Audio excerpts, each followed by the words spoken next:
how do you see this moment that we're in right now in relation to the ACLU of Northern California's long history? Well, we can definitely draw a lot of strength from decades of courage that preceded us.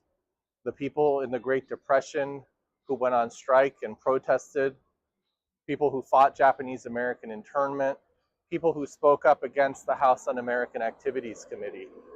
We can draw from those decades of courage, but this is also a time of resolve because this administration is targeting so many people's rights and going after its perceived enemies with so much ferocity, so much speed, that it's going to take all of us joining together to defend everyone's rights. I'm Abdi, Executive Director of the ACLU of Northern California. And I'm Corey, Director of Development at the ACLU of Northern California. And we're very excited to share with you our newest annual report. The theme of this year's report is Decades of Courage, a Time of Resolve. And we're here in downtown San Francisco at the corner of Mission and Stewart Street at the foot of this beautiful mural that commemorates the general strike of 1934. On this spot, two of those workers were shot and killed by San Francisco police.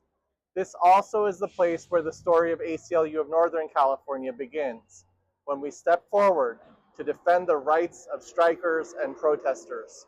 So Corey, what gives you hope?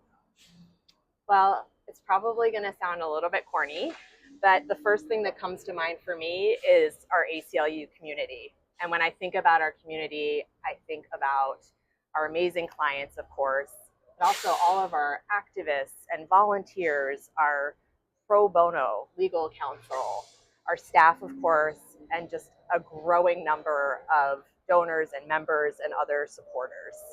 And there are great examples of our collective impact in this year's annual report. So I really hope everyone will check out this year's report and that it'll give you the courage and resolve to stick with us and continue to show up in this fight, because it's a long one and we have a lot of work ahead of us. Thank you again so much for all of your support in all of its forms of the ACLU. Thank you.